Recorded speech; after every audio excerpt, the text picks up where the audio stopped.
Au-delà de l'image, nous rendons compte.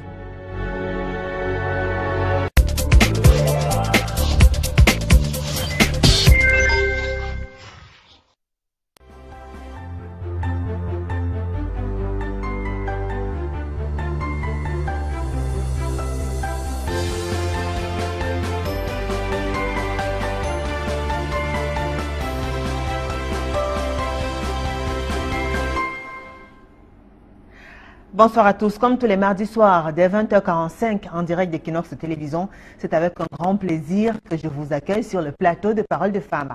Parole de Femmes, édition de ce 4 avril 2017, a choisi de donner, vous le savez, la parole aux femmes. Et ce soir, dans le cadre de votre programme préféré, nous recevons 3 grosses pointures camerounaises. Ce sont 3 ravissantes dames qui se démarquent chacune d'entre elles dans des secteurs de santé différents. Pour en savoir davantage, je vous propose de me retrouver dans un court instant.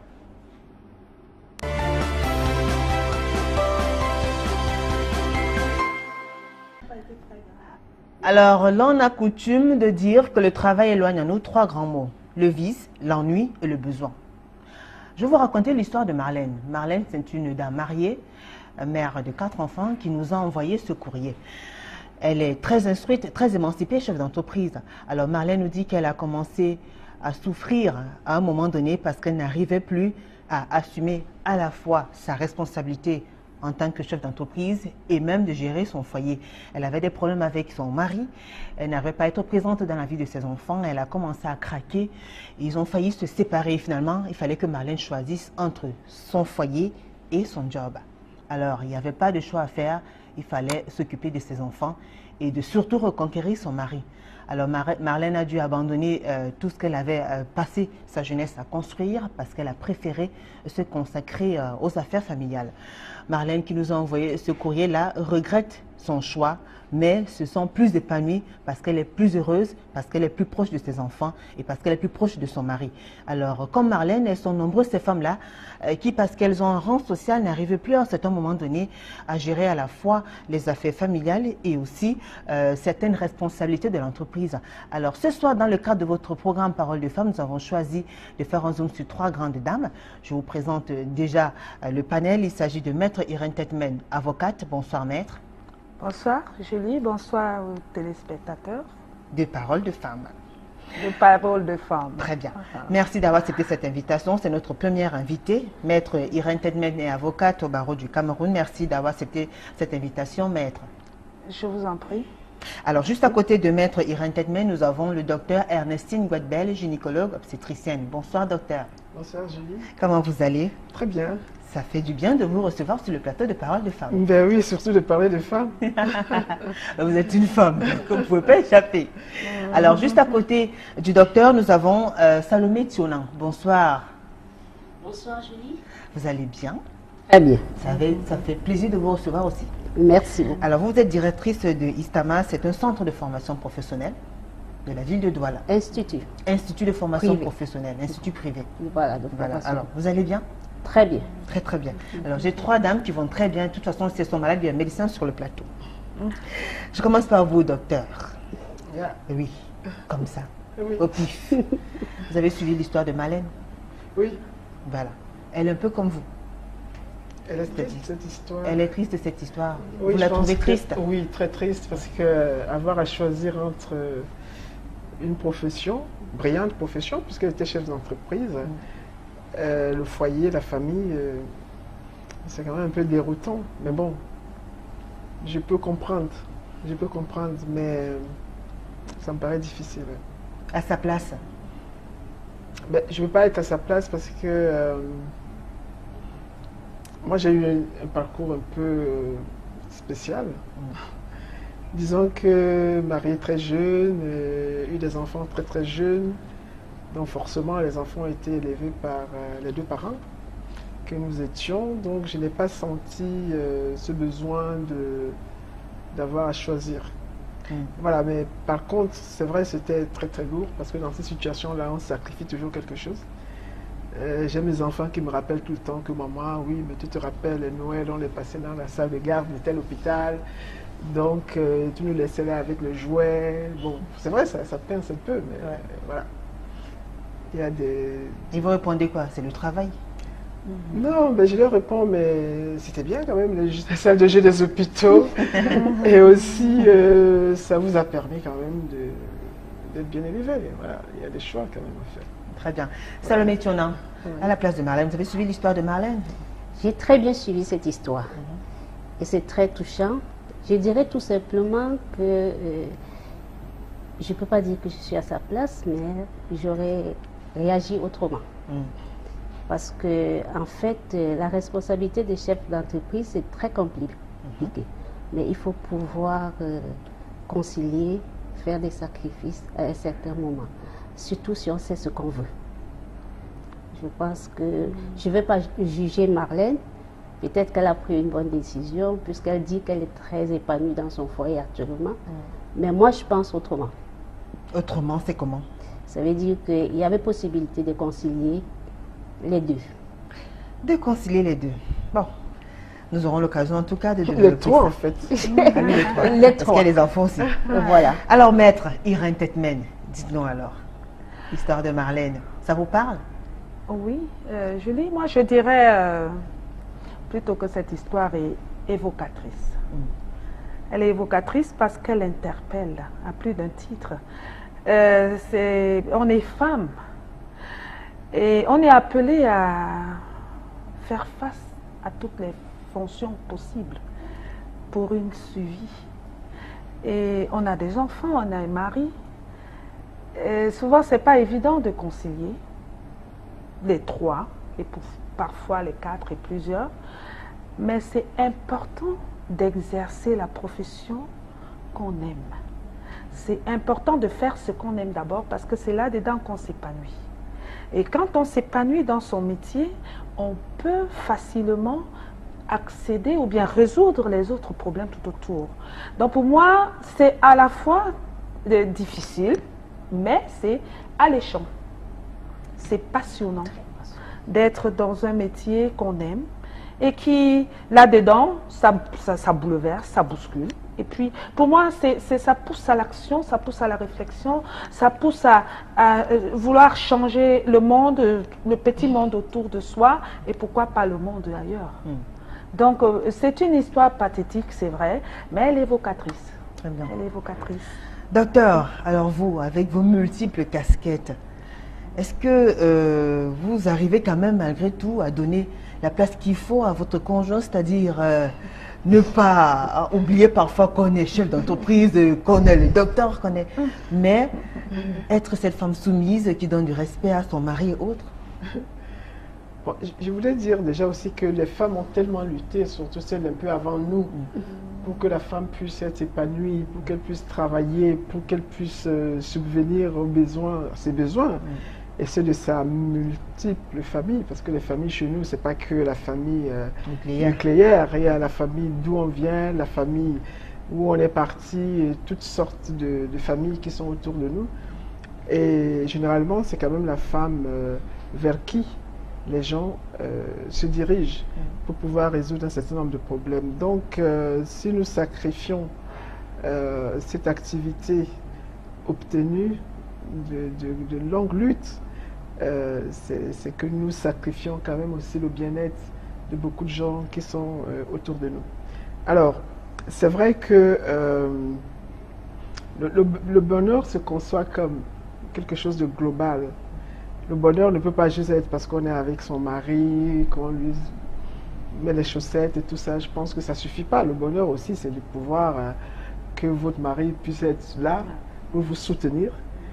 Quand vous avez besoin de quelque chose, qu'il relève les manches pour venir travailler. Et je pense que ça fait beaucoup de bonheur aussi. Et il y a une certaine catégorie d'hommes aussi qui n'ont pas envie d'avoir une femme à longueur de journée à la maison et qui aimeraient aussi la voir s'épanouir et l'accompagner.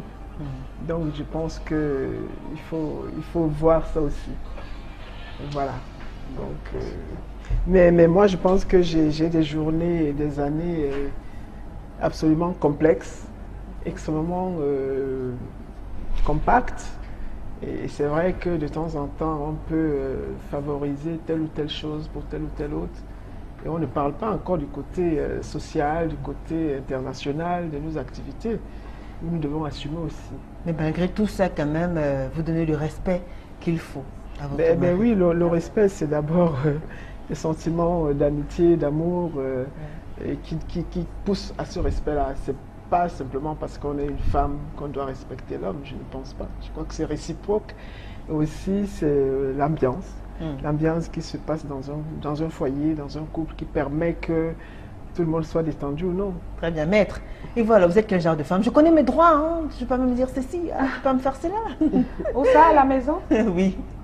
Oh, ben, pas forcément parler de droit à la maison. C'est frustrant. Hein? Mais C'est dites-nous vrai. alors, avoir une femme avocate, quand même, faut le faire. Hein? Oui, mais en fait, c'est un peu, c'est des préjugés. Hein? Oui. C'est ce qu'on pense toujours. Une femme est d'abord une femme. Ouais. Et avant d'être avocate, avant d'être médecin, avant d'être magistrat, avant d'être tout ce qu'elle veut, elle est d'abord une femme. Il faut savoir faire la part des choses. À la maison, on n'a pas besoin de parler du droit. Déjà, dehors, on en parle tellement que quand on est à la maison, en tout cas pour moi, j'ai envie de parler d'autre chose que du D'accord. droit. Ça m'intéresserait de parler d'autre chose, de prendre un verre, de parler d'autre chose, de parler de la danse, de parler de la musique, d'écouter une musique, et de regarder les émissions qui font Et devant parler votre d'autre conjoint, chose. alors, vous vous comportez comment? Vous êtes, c'est-à-dire la femme soumise, celle qui fait à manger, par exemple, celle qui La fait des petites femme choses. respectueuse. Oui, mais pas La femme, soumise. bon, la soumission, le respect, vous savez, tout ça là, c'est des mots, mais tous ces mots, respect, soumission, obéissance, ça veut, c'est tout un package. C'est un package qui, l'un ne va pas sans l'autre naturellement. Vous ne pouvez pas dire que vous êtes obéissante sans être soumise. Vous ne pouvez pas être respectueuse sans être soumise. Donc c'est une question je crois, de sémantique. La soumission ne veut pas dire aussi l'esclavage, parce qu'il y a un problème qui se pose, c'est que après la soumission, quelque part, qu'est-ce qu'on a en face? Si ça demande maintenant que ce soit une soumission plate, là c'est ça, ça ne marche pas. Je pense que pour n'importe quelle femme, on n'a pas besoin d'être avocate pour dire non, je ne veux pas marcher comme ça. On est obligé de chacun doit respecter son couloir, sans toutefois créer une séparation forcée, il faut tout simplement faire une complémentarité et faire une harmonie. Former une équipe. Ouais, Ça une le met équipe, sur. Vous savez, forcément, justement, ouais. on a coutume de dire que les Un femmes, agencement. ici en Afrique, quand une femme a beaucoup fréquenté, ce n'est pas évident dans le foyer, parce qu'elle va tout le temps rappeler à l'homme que j'ai tel diplôme, le respect c'est mutuel, il faut faire ci, il faut faire ça. Vous, dans votre cas, dites-nous. Oui, c'est vrai que beaucoup de personnes réagissent ainsi, mais dans mon cas, je ne conseillerais pas aux gens de réagir ainsi. C'est vrai qu'on est pris au bureau dans une pile de dossiers, on est chef d'entreprise, on a des hommes à gérer, on a toute une grande équipe à gérer. Mais je vais vous dire, dès que vous partez de votre bureau, dès que vous franchissez votre barrière, vous enlevez cette veste de chef d'entreprise et vous la déposez à côté. D'accord. Et quand j'entre chez moi, je suis la femme soumise, la mère, prête à s'occuper de ses enfants, prête à s'organiser. Tout dépend d'une bonne planification et d'une bonne organisation pour pouvoir concilier les trois domaines. Alors. Chef d'entreprise, mère au foyer et puis... Alors, quand vous rentrez justement chez vous le soir, Oui. qu'est-ce que vous faites de particulier? Alors là, quand je rentre d'abord le soir, je dois apprêter le dîner pour mes enfants et je dois m'assurer comment est-ce qu'ils ont passé la journée. J'ai toujours une petite conversation avec eux pour savoir comment est-ce qu'ils ont passé la journée. On essaye de discuter quels sont les différents problèmes qu'ils ont rencontrés tout au cours de la journée. Et j'essaie de jeter un coup d'œil sur les devoirs qui ont été faits, si je peux ajuster un petit truc. J'essaie de voir ce que je peux faire et vraiment l'ambiance familiale, et puis on s'occupe aussi de toute la famille. D'accord. Pendant que vous occupez des enfants, qu'est-ce que monsieur fait? Il attend son tour ou bien... Ah ben oui, parce qu'ils sont assis là. Ils disent, Julie, pense aussi à nous quand même. Alors là, il faut faire attention. Ah oui, dites-nous. Il faut faire attention. Uh-huh. Ce n'est pas parce qu'on est chef d'entreprise qu'on doit négliger son rôle d'épouse. Il faut assumer. Oui, parce que en fait, même la Bible le dit, il faut rendre à l'homme son dû. Ouais. Ça veut dire qu'après qu'on s'occupe des enfants, après il faut s'occuper du monsieur aussi. D'accord. Il faut gérer le quotidien. Ouais. Qu'ils sentent que ce n'est pas parce que vous êtes chef d'entreprise que vous n'êtes plus son épouse. Donc il faut assumer. Est-ce que l'épouse est capable? Pourquoi ne pas le servir à manger? Vous mangez ensemble, des petits câlins, pourquoi pas? Il faut le faire. Ben, des petits câlins, pourquoi pas? C'est normal qu'il ait droit au câlin, n'est-ce pas? Donc, il ne faut pas priver ce monsieur de ça parce que vous êtes chef d'entreprise. Ça n'enlève en rien notre position de femme. Mais docteur, alors vous comme ça, supposons 14 h, monsieur vous appelle, il voudrait peut-être vous voir, voilà quoi. Et puis vous, oui, il vous appelle à 14 h comme s'il a envie, une envie folle de voir sa douce et tendre. Et tout. Comment vous faites? Vous dites quoi? Écoute chérie, je suis en plein bloc opératoire là. Je commencerai par rire, oui. Je commencerai par rire, non. Bon alors, monsieur sait qu'il y a des heures, il ne faut pas appeler madame, il ne faut pas chercher madame parce que là, elle est en plein boulot. Non. Je pense en fait que moi, je suis d'une génération un peu libérée et que forcément le partenaire également de cette génération-là et que ce genre de problème en fait ne se pose pas de la sorte. Mais c'est vraiment dans le sens de construire ensemble. Et comme je l'ai dit tout à l'heure, les enfants, moi, les ayant eu très tôt, très jeunes, je ne les ai pas en fait vus grandir. Ils sont aujourd'hui suffisamment grands et indépendants et je pense que... Pourquoi vous ne les avez pas vus grandir? Parce que vous étiez occupé par oui. Les études et tout, le travail? Les études, j'ai fait des enfants, j'étais à la fac, quand je deviens médecin, que je travaille, eux, ils commencent déjà à se débrouiller tout seuls.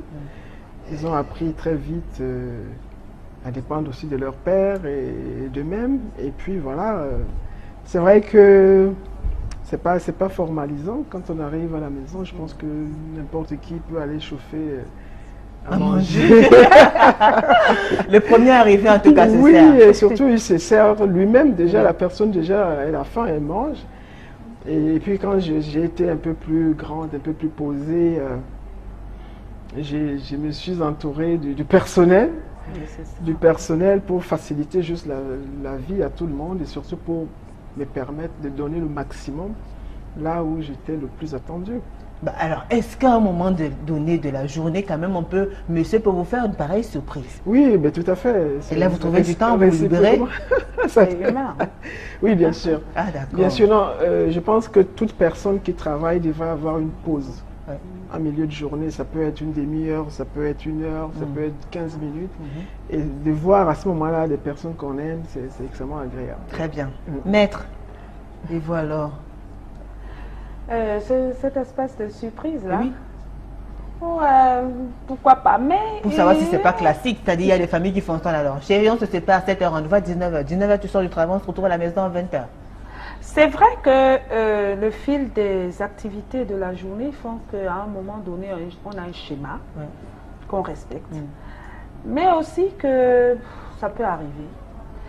On ne peut pas vous trouvez du temps pour pouvoir... à partir du moment où on n'a pas...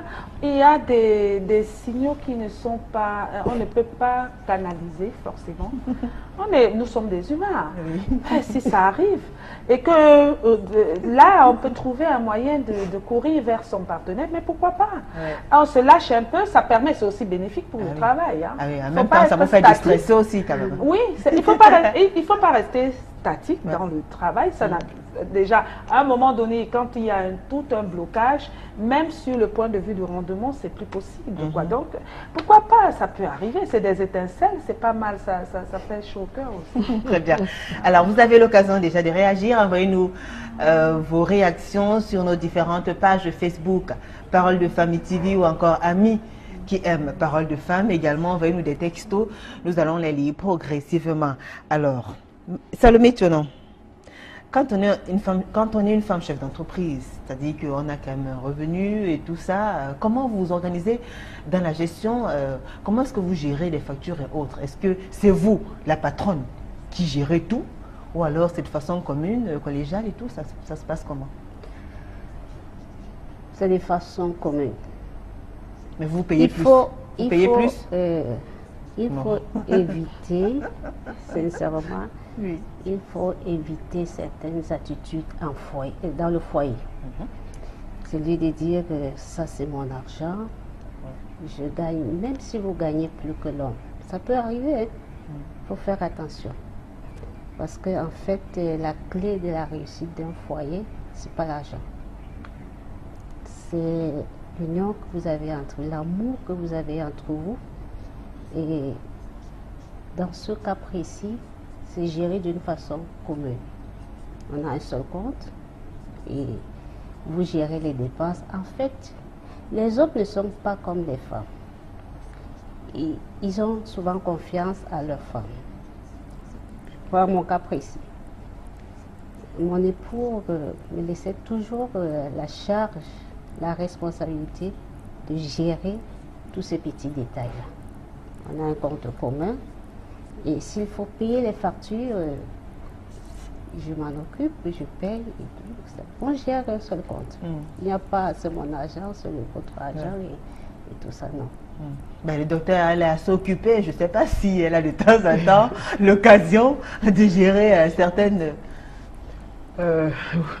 Oui, je gère beaucoup de choses, mais en même temps, je ne gère pas tout. Ouais. Je pense que il faut avoir... quand on est chef d'entreprise, je crois qu'on a besoin d'avoir quand même un partenaire responsable. Ça, c'est clair, parce que déjà, le choix au départ, je n'ai rien contre des personnes qui ne travaillent pas, mais mon impression, c'est que quand on se met en couple, il faut qu'il y ait un équilibre au départ. Il ne faut pas qu'il y ait de trop grosses différences entre l'homme et la femme. S'il y a de trop grosses différences, ça donne lieu à des, comment on va dire, à des... Oui, des frustrations, des complexes, le mot exact. Donc, il vaudrait mieux déjà essayer, dans la mesure du possible, de rester équilibré. Ouais. Je veux dire quoi? Je veux dire que quand vous trouvez un partenaire, c'est des jeunes filles, il faudrait se trouver quand même quelqu'un qui est proche de soi, camarade de classe, ou une promotion avant ou une promotion après. Mais si vous, dès le départ, vous plongez dans quelque chose de trop différent, de trop éloigné, on va tout droit à des problèmes. À partir du moment où on va chercher quelque chose qui est à côté, ça va, nous, de notre époque, c'était les personnes du même collège, on se connaissait bien, il y avait moins de risques, ça ne veut pas dire que ça ne peut pas casser à un moment ou à un autre, mais si dès le départ, vous faites un choix trop éloigné, trop déséquilibré. Ça, c'est les conseils que vous donnez à vos filles. Vous voulez être médecin et vous allez systématiquement prendre quelqu'un, je ne sais pas, qui est militaire. Non, militaire, même pas. Quelqu'un qui fait dans les boîtes de nuit, je pense que... Un DJ, un jockey. Je ne sais pas, je veux dire, il faut... C'est vrai, c'est une histoire de cœur aussi, docteur. Mais le cœur a la raison aussi, non? Mais parfois, les sentiments viennent avant la raison. Oui, mais ça, on peut... Oui, d'accord. Dans votre génération, peut-être avant, c'était d'abord la raison, ensuite le cœur. Parce que maintenant, c'est la raison. Maintenant, c'est d'abord le cœur, après on cherche des raisons. Moi, je pense que les générations n'ont pas changé la mentalité des hommes et des femmes. Je crois qu'il faut le respect, il faut l'amour, il faut le respect, mais il ne faut pas trop de déséquilibre. Quand c'est trop déséquilibré, on va tout droit à une cata. D'accord. Donc à deux, vous essayez quand même de vous organiser. Oui, ensuite vous parlez, et puis chacun sait que l'autre est quelqu'un quand même, il peut gagner son argent. Et on s'est connus jeunes, il n'y a pas à écraser qui que ce soit, l'homme n'écrase pas la femme n'écrase pas l'homme. Moi je suis dans l'équilibre. D'accord. Voilà. Maître Irène Tetmani, et voilà. Côté finance. Côté finance, c'est un problème qui... C'est un détail très important dans une vie en couple. Déjà, il y a un problème, c'est que... Bon, c'est pas pareil. Un cabinet d'avocats se gère. C'est l'avocat et son cabinet, c'est la peau et la chair. Donc, c'est difficile d'y impliquer une tierce personne, qui que soit même son propre enfant. c'est son cabinet, puisque en réalité, c'est l'avocat, c'est son cabinet, il est collé avec. Bien sûr. Il est collé à son cabinet. Oui. S'il y a un problème de, je ne sais pas, un recouvrement non reversé, c'est l'avocat qui porte. Ça, c'est pas son mari, c'est pas son enfant, c'est l'avocat. Donc, c'est une partie, c'est quelque chose qui est particulier à l'avocat que je D'accord. suis. Et bon, maintenant, À la sur maison. d'autres À la maison. domaines, dans d'autres domaines, naturellement, je ne vais pas être loin de docteur et de Salomé. Il faut un certain équilibre. Bon, on ne peut pas forcément exiger que le partenaire ait la même puissance financière ou économique que soi-même, mais il faut que ça arrive, qu'on se trouve dans un taxi, que l'autre paye le taxi, ou bien qu'il dise eh, je t'invite manger et il paye le plat, ou bien on s'en va en week-end et il dit ben, c'est moi qui m'occupe au moins de ce que tu vas boire et puis tu vas manger et le reste tu peux. Donc il faut un certain équilibre. Dans le cas contraire, ça va créer une frustration et c'est ça le complexe qui va créer aussi la scission dans le couple. Très bien. Alors, docteur, à quel moment de la journée, à quel moment vous arrive-t-il de vraiment avoir besoin du soutien de votre conjoint? Je pense à tout moment, parce que chaque fois que je suis devant une difficulté de mettre... non, quand je suis devant une difficulté technique ou autre chose, oui, ben... Vous l'appelez? Oui. Vous pouvez l'appeler 10 fois par jour, oui, alors? Oui. S'il faut résoudre mes problèmes, oui. Oui. Non, mais je blague, non, mais je pense que... Vous blaguez, alors. Mais pas trop, quand même. Pas trop, c'est combien de fois, alors? Non, je veux dire... quand on est dans un couple, on se connaît quand même. On sait que l'autre peut faire ceci, l'autre peut faire cela. Je n'ai pas beaucoup parlé de l'histoire d'argent, mais je pense que l'argent, c'est pas la chose importante dans un couple. L'argent, en fait, ça permet d'avoir des réalisations. Il y a toujours chaque personne qui fait quelque chose. On peut apporter de l'argent, on le met ensemble pour faire... quelque chose, on peut aussi faire quelque chose parce qu'on pense que c'est important pour les autres. Donc, l'histoire d'argent, mais c'est vrai qu'avoir à entretenir quelqu'un entièrement, du début à la fin, de haut en bas, ça peut être lourd. Ça peut être lourd. Mais quand on aime, on le fait avec... oui, non, mais c'est une question aussi de respect par rapport aux gens. Oui. Je ne pense pas que prendre quelqu'un... Moi, je préfère prendre quelqu'un qui n'a rien, je le fais quotidiennement, des personnes de partout, de toutes les familles, qui viennent me voir, je n'ai pas ceci. Mais pas votre conjoint, non? Oui, je pense qu'il faudrait quand même que... non, il faut du respect, je ne sais pas. Hein, à quel moment vous êtes un gros bébé, alors? Un gros bébé? Oui. Ça évolue avec l'âge aussi, tout ça. Parce que... Oui, mais on dit le corps ne vieillit pas quand même. Le corps n'a pas de rides. Hein, docteur? C'est bien cela? Non, le cœur n'a pas de... Le cœur ne vieillit pas, le cœur n'a pas de rides. Voilà, donc à quel moment est-ce que vous avez besoin? Non, je pense que c'est vraiment une question de... Comment je vais dire? D'amour. L'amour n'est pas le même quand on a 16 ans, 20 ans, que quand on a 50 ans et plus. Cet amour-là reste là. Reste solide, permet à ce qu'on connaisse mieux l'autre. Mais bon, c'est vrai qu'il y a aussi un peu de dispute. Hein. Ça ne fait pas de mal de se disputer. À quel moment est-ce que le docteur Ernestine Godbel est un gros bébé dont il faut s'occuper et prendre soin d'elle, la calmer quand elle est malade, quand elle est stressée, quand elle est triste, à quel moment? D'abord, j'aimerais que ce soit le plus souvent possible. Ensuite, quand je suis en difficulté, oui, j'ai besoin. Quand je suis malade, bien sûr. Oui. Et parce que les docteurs tombent malades aussi. Bien sûr, bien sûr. Oui. Et puis quand il y a des doutes. Quand j'ai des doutes, voilà. D'accord. Vous voulez qu'on vous rassure? Ah, yeah. Voilà. Salomé Tionan. Voilà. Je vais rebondir d'abord tout à l'heure sur le problème que le docteur a évoqué tout à l'heure au niveau des finances. Ah, les finances encore. Oui, je reviens un tout petit peu là. Elle a évoqué un point très important sur le fait qu'il ne faudrait pas prendre quelqu'un qui vraiment est désœuvré. Tout à l'heure, tu disais que c'est l'amour, non? L'amour au début, Mais avec le temps, on se lasse. On se lasse, on se fatigue. Sincèrement, quand le partenaire ne fait rien, c'est un danger. On court à la catastrophe. Il faut toujours... Donc l'idéal serait que les deux... Non, il faut faire quelque chose. Apporte un petit quelque chose, mais non, on ne vit pas seulement d'amour et d'eau fraîche. Oui. Et ça, c'est très important. D'accord. Il faut qu'il apporte quelque chose et ça contribue à l'harmonie du couple.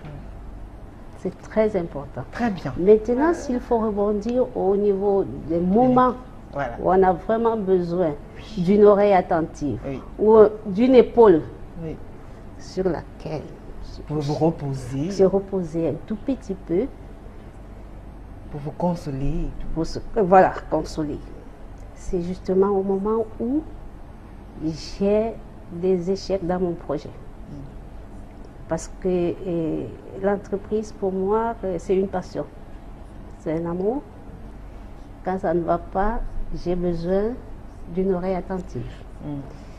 Quand les enfants vont mal, quand il y a un pépin qui ne tient pas, j'ai besoin d'une oreille attentive. Et si je suis aussi peut-être souffrante, on a besoin aussi de petits câlins, quoi.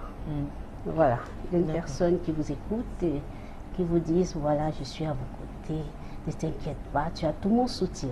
D'accord. Alors là, ça nous fait rebondir. Alors là, vous n'êtes plus rien du tout. Vous n'êtes plus chef d'entreprise, vous n'êtes plus rien. Vous devenez un gros bébé. Voilà, on devient un gros bébé. Mais juste quand on a écouté ces mots douces, on devient chef d'entreprise encore. Parce que là, on a de la force pour rebondir. On a de la force pour rebondir. Très bien. La question amuse beaucoup, mais Irène parce qu'elle pense qu'elle va nous échapper. Non. On va lui poser la même question. Ah ben... Ça, je vais trancher, hein. Je vais prendre une autre tangente. Parce que moi, peut-être contrairement à Salomé, hein,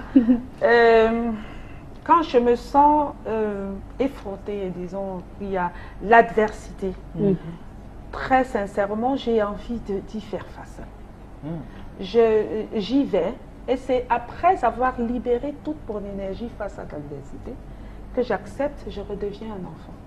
Quand je me vide d'énergie, ça c'est moi. Hein.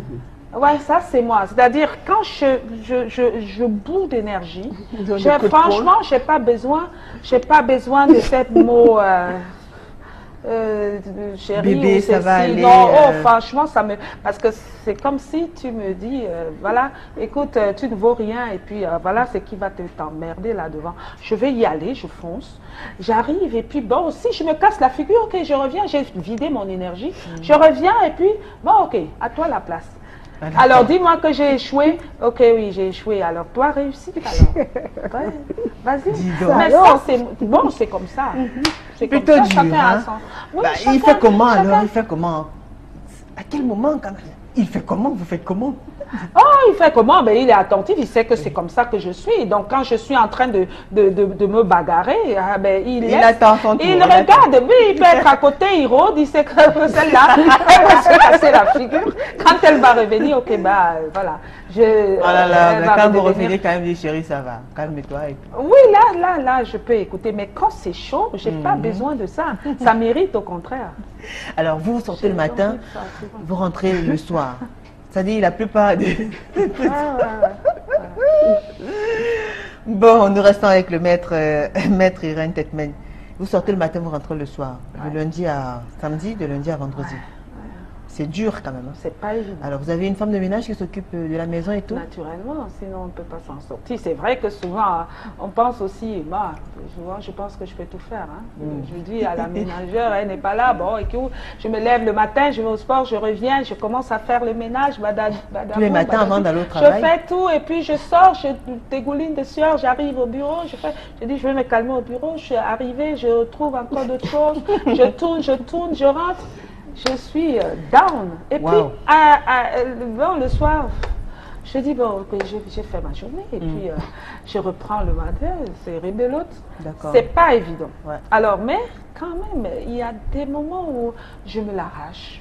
Et je me dis, là, franchement, je préfère, mais je vais me reposer. Je vais prendre du recul. Je vais regarder. Et là, il ne faut même pas me demander de tourner dans mon lit. D'accord. Mais il y a des moments donc où vous-même vous entrez à la cuisine, vous faites à manger pour votre conjoint, pour monsieur. Ça, c'est un peu le train-train quotidien. J'arrive pas à m'arrêter, je ne sais pas comment regarder faire la cuisine. J'ai toujours envie d'aller faire. Même si j'ai quelqu'un qui le fait, je dis non, moi-même je vais mettre la main à la pâte. D'accord. Il y a une qui est en train de sourire parce que c'est que c'est son tour bientôt. Docteur. Alors, docteur. Non, le marché, les courses et puis la cuisine et tout. Non, franchement, non. Non, franchement, j'aime pas trop aller au marché. Les courses, oui, parce que c'est un plaisir d'en faire de temps en temps, peut-être 2 fois par mois. La cuisine pour monsieur? Des petites cuisines. Des petites cuisines, ce sont lesquelles? Des petites cuisines de dimanche. Ah, les dimanches. Les petites cuisines les de toutes dimanche. petites comme ça, c'est quoi, des œufs? Oui, non. Élaboré quand même. Non, mais chez moi, on n'est pas gourmand. Ah, d'accord. C'est pas manger, c'est pas un plaisir. On mange parce que c'est bon. Mais des petites cuisines, c'est quoi alors? Non, mais des choses qui ne demandent pas trop de temps, qui ne demandent pas... Comme quoi, le riz sauté? Trop d'énergie. Non. Bon, comme quoi alors? Non, mais c'est vrai, des steaks. Ouais. Des steaks, des crevettes. Et je m'entoure quand même des personnes qui font très très bien la cuisine. Ma cuisinière, ma soeur aînée, donc... Et puis il y a les restaurants aussi. Et puis il y a les restaurants aussi. C'est agréable d'aller au restaurant. Ouais. Et au restaurant, on est en famille, on est avec des amis, on se détend. Et je pense que c'est... Des moments importants. Ouais. Salomé? Pour l'avouer, concilier les trois, c'est pas évident. Parce que partir du bureau du lundi jusqu'à vendredi, c'est opération généralement 8h, 9h, 18h, 19h, 20h, 21h, 23h. Wow. Ça dépend des semaines, C'est ça? des mois. Dans le système éducatif où nous nous retrouvons, je ne vais pas aller très loin. La semaine dernière, il fallait déposer urgemment les dossiers du BTS. Oui. Or, la date de clôture, c'était vendredi. Et ce, avec des pénalités. Le ministère ne rigole pas. Vous avez une pile de dossiers à monter, vous avez un dossier à déposer au plus tard vendredi. Je vous dis, jeudi, vous êtes encore au bureau. Vous avez une pression. Vous avez donc, des une jours comme ça, vous oubliez terrible. carrément de faire la cuisine. Ah, impossible. Là, impossible. Et c'est impossible. Ouais. Je dis, il y a des moments où je dois arriver à la maison à 23h minuit, 1h du matin. Et qui le fait alors? Ce sont vos enfants ou les ménagères? Et c'est justement à ce niveau où nous avons besoin d'une assistante. D'accord. ménagère. D'accord. Et Très vraiment, depuis presque 15 ans, j'ai une assistante Très qui bien. est mère du lundi au vendredi. bien. D'accord. Mais je veux vous le dire, le week-end, je dois faire la cuisine. D'accord. Le week-end, je fais la cuisine parce que je dois mettre les petits plats dans les grands pour faire manger toute ma famille. C'est des occasions rares parce que moi, j'ai un rôle de former ces enfants. Et c'est D'accord. généralement ce genre de séjour que je profite aussi pour transmettre Le savoir-faire. le savoir. Très bien. Surtout le savoir-faire culinaire. Le savoir-faire culinaire. Très bien. Surtout que j'ai une Merci. petite fille qu'il faut former. D'accord. Merci mesdames. Je vous propose d'observer une courte pause, le temps de souffler. Entre-temps, vous qui nous regardez, continuez à nous envoyer vos messages, vos différentes réactions. On va suivre ces Vox Pop qui ont été tournés dans la capitale par Martin Manguele. On revient juste après. À tout de suite.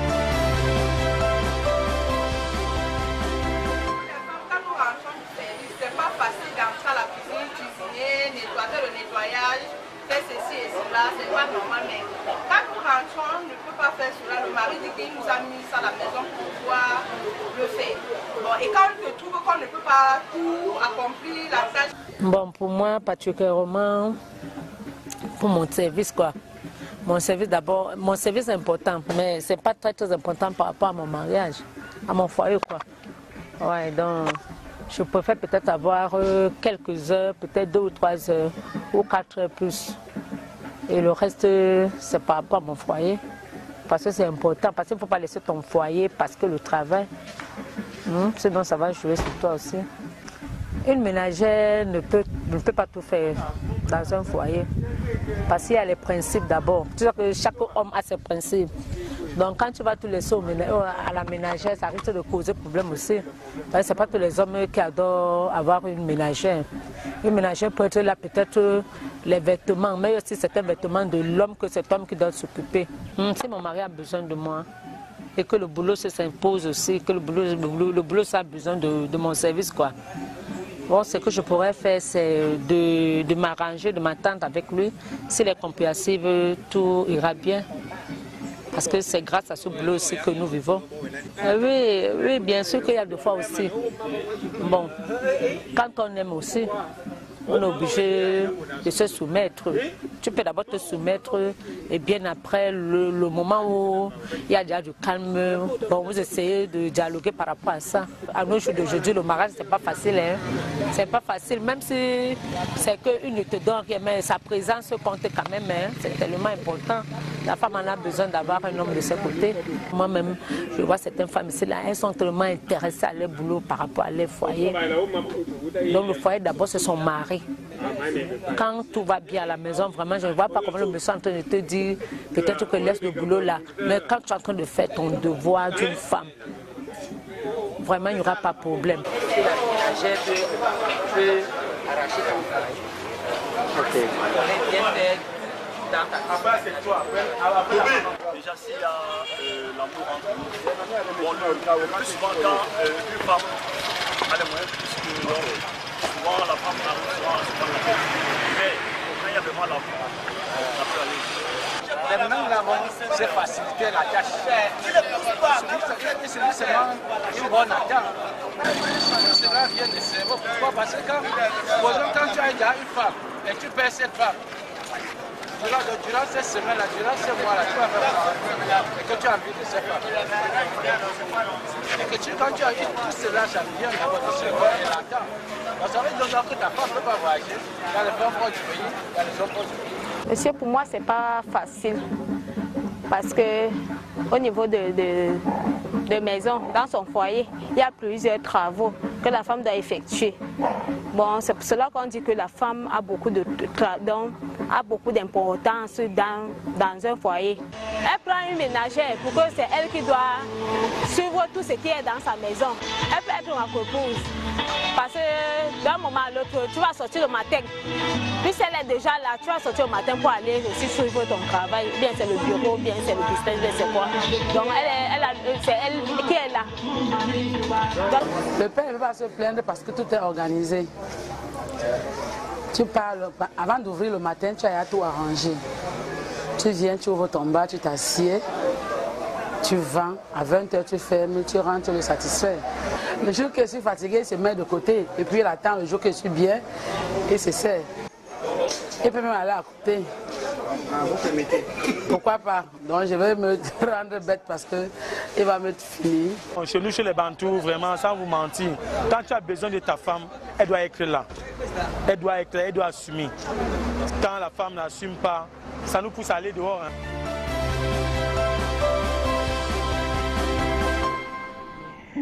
Femme, chef d'entreprise, mère au foyer, comment gérer? C'est le thème qui nous rassemble ce soir. Vous avez suivi ces Vox Pop qui ont été tournés dans l'arrondissement de la 4e par Martha Manguele.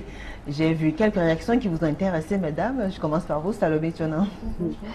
Oui, les réactions, en fait, c'est celles qui pensent que si on délaisse tout à la ménagère, c'est un problème. Je dis tout est dans la planification et l'organisation. D'accord. Quand j'ai une assistante de ménage, c'est pas elle qui organise, c'est pas elle qui supervise. Je suis au contrôle. Je délègue juste une partie des tâches. Elle a la responsabilité de veiller à la propriété de la maison. Ça, c'est pas une lourde tâche. Mais elle ne veille pas à l'éducation de mes enfants. Voilà. Elle a un périmètre bien défini. Elle a un périmètre bien défini. Donc, tout est dans l'organisation. Il ne faut pas rejeter le rôle que ces femmes peuvent, ces assistantes peuvent apporter pour contribuer au bonheur ou à l'évolution de la vie des familles. D'accord. Docteur? Mais je pense que si on réussit dans être chef d'entreprise, on réussit forcément aussi dans gérer la maison parce que c'est toujours la gestion. C'est toujours des questions de gestion, de planification, de programmation, de supervision et de contrôle. Donc je pense que, et en plus ça donne quand même du travail à une certaine catégorie de femmes qui n'auraient pas ce travail-là. Donc il faut, à mon avis, être large, formé, parce que ce personnel de maison ne sont pas diplômés d'État, de quelque chose. La plupart, il faut les former soi-même. Quand l'ambiance est bonne, le personnel va rester longtemps et tout le monde en profite et ils peuvent comme ça faire vivre également leur famille. Mais je pense que si on est bien organisé, une femme a besoin d'être encore plus organisée qu'un homme. Parce que si nous ratons cette organisation dans nos travaux, ben, on coule et tout le monde acclame. Donc, à partir du moment où on a cette rigueur dans notre travail, je pense qu'on peut juste la déplacer dans la famille avec du bonheur. D'accord. Voilà. Maître, une réaction, vous avez entendu parler de monsieur? Oui, ben, le monsieur qui a dit c'est une femme n'est pas là. Ne s'occupe pas de son mari. Il va aller ailleurs, mais en fait, en réalité, même quand la femme est là, l'homme peut aller ailleurs. C'est un alibi. C'est un alibi. C'est un prétexte parce que même quand la femme est là, partout présente, souvent, même elle est dans le même lit que l'autre dame, et sans s'en rendre compte même d'ailleurs. Donc en réalité, je pense qu'il faut de la mesure en toute chose. Il faut de la mesure dans toute chose, il faut travailler, c'est vrai, il faut gérer la maison, il faut s'occuper des enfants, il faut s'occuper de la famille nucléaire, la grande famille. Nous sommes tous des Africains. J'ai entendu quelqu'un parler des Bantous, mais les Bantous, ce n'est pas que l'homme et la femme. Les Bantous, l'homme, la femme, l'oncle, la tante, le grand-père et tout le monde, c'est la grande famille. Et dans toute chose, pour chaque stratification, il faut une certaine mesure. Le mari a sa place, qui ne devrait pas enlever la place, le rôle ou bien la place des autres. Les enfants ont leur place, les parents nucléaires ont leur place, les amis ont leur place. Et tout ça, quand on est chef d'entreprise, non, la femme chef d'entreprise est un peu délicate. Mais franchement, elle est alléchante. Parce que quand tu y vas, quand on y va. Peut-être souvent on y va parce qu'on veut essayer, mais quand on y est, c'est tellement passionnant. Très bien, alors, on va commencer à lire les messages. Il y en a tellement. Bonsoir mes soeurs, toutes mes encouragements. Mes encouragements et félicitations aux trois dames pour leur sagesse, clairvoyance, bon sens. Elles sont naturellement femmes, mères et épouses complémentaires. Merci.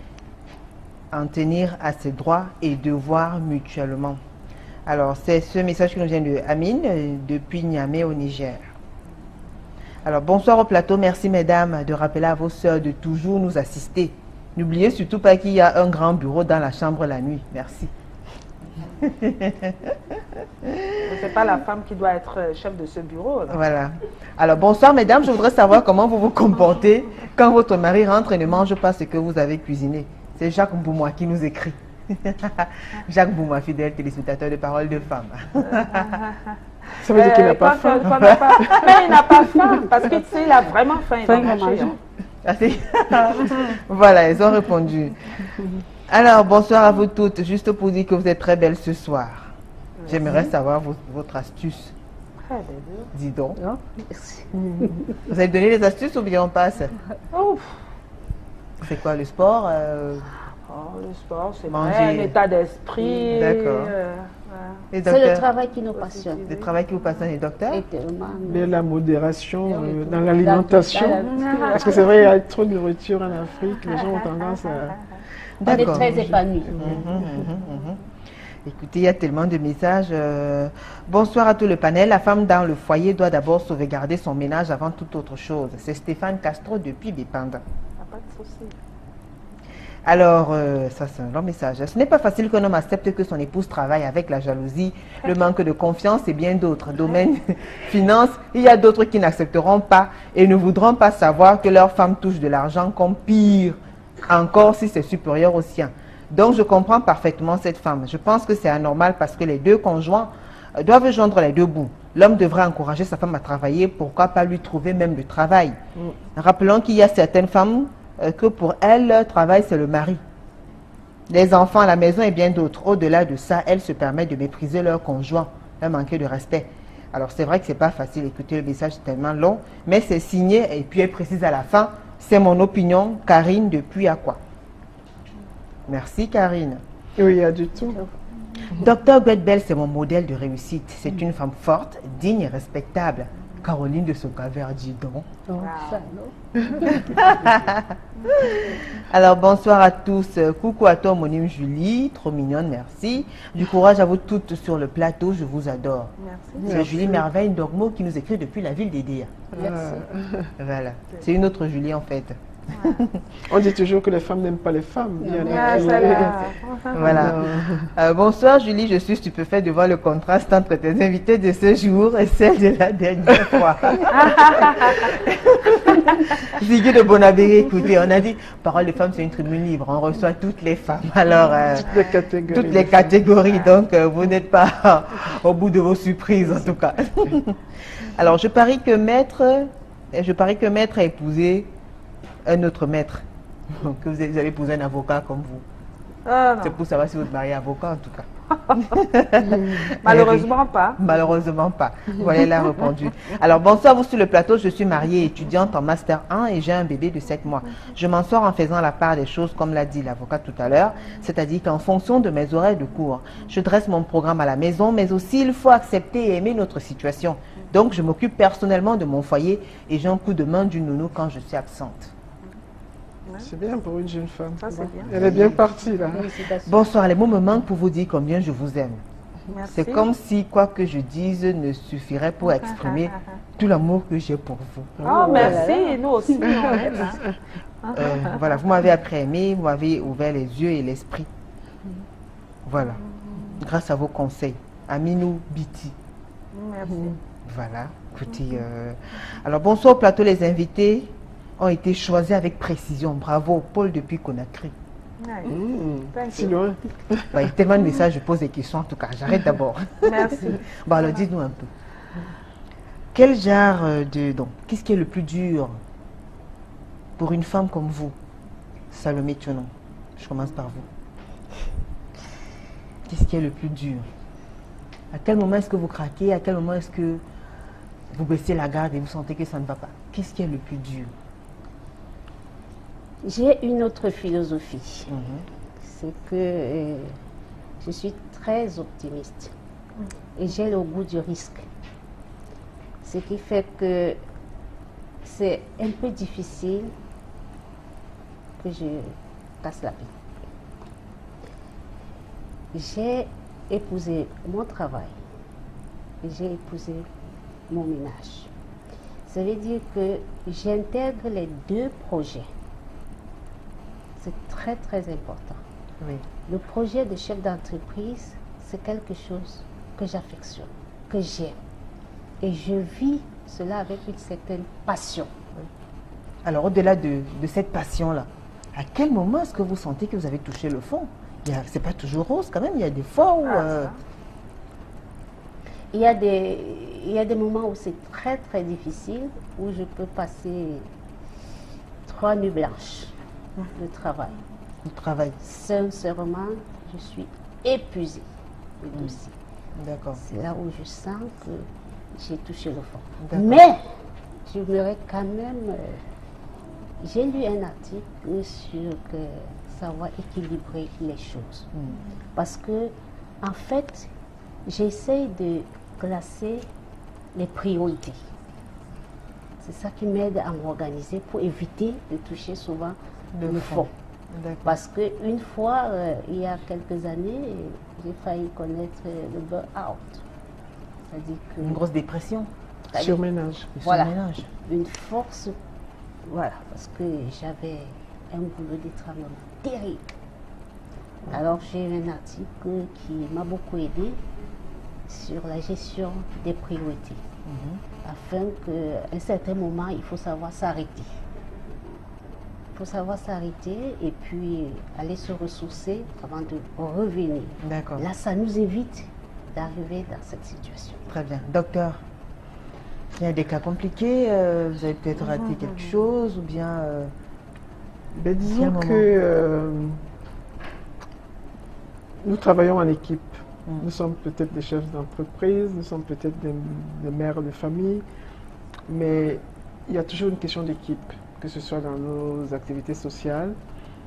Et moi, j'aime beaucoup travailler avec les équipes, mais ce qui peut me faire mal, peut me démoraliser, oui, démoraliser, c'est quand je n'arrive pas à transmettre totalement cette capacité, cette passion d'excellence. Je pense que par moments, j'ai l'impression que je tire et que ça ne vient pas assez vite, quoi. Donc, c'est ça, en fait. Et je pense que c'est quelque chose qui est très africain. Très africain, et je me dis, mais c'est pas normal. On a vécu ailleurs, ça coule, ça va vite. Est-ce qu'on doit justement avoir ce genre de blocage parce qu'on est africain? Est-ce qu'il y a quelque chose d'autre qu'on peut faire? Voilà, ben ça, je commence à comprendre, mais je désespère pas. Mais à la maison, je pense que je n'ai pas ce problème-là parce que ça va très vite aussi. À la maison, je crois que tout le monde suit. D'accord. Voilà. Maître, et vous alors? Je vais dire que la femme entreprenante, la femme d'entreprise, la femme chef d'entreprise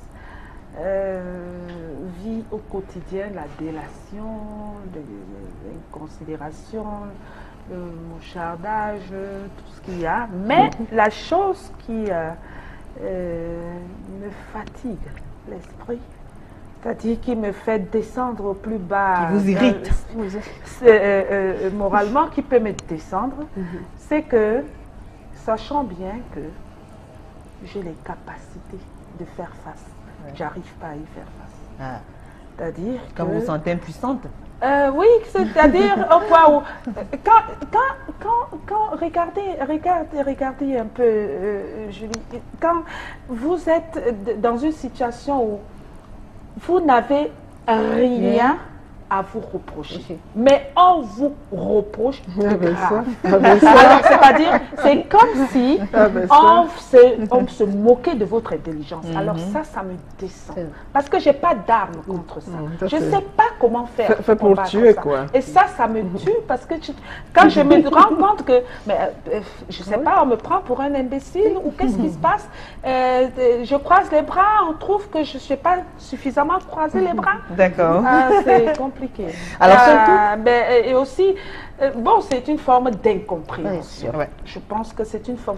Là, quand je ne suis pas comprise, je suis mal. D'accord. Alors ce message de Joseph Nombisi Wambo, il a déposé ce message sur notre page Facebook. Il a laissé ce message de Joseph Nombisi Wambo, il a déposé ce message sur notre page Facebook. Il a laissé ce message sur notre page. Alors j'aimerais bien savoir, j'aimerais bien voir ces femmes de poing dans leur foyer et non sur un plateau de télé, car le cœur de leur gars cache souvent une amertume non exposée à la maison et les oblige à se taper un deuxième bureau pour vivre un peu de ce que ces femmes ne peuvent pas leur donner faute de temps. Ce sont pour la plupart des femmes malheureuses au foyer. Il faudra inviter les hommes, Julie. Non, qu'ils viennent parler parole de femmes. Ah ben, la parole est de nos femmes. Vous répondez ou vous ne répondez pas? Mais je ne pense pas que celles qui ne travaillent pas assument mieux que celles qui travaillent. Que celles qui travaillent. Hein. Je ne pense pas qu'elles peuvent parier au niveau du lieu conjugal à celles qui travaillent. Hein, parce que vraiment, je vous ai dit, on fait la part des choses. Très bien.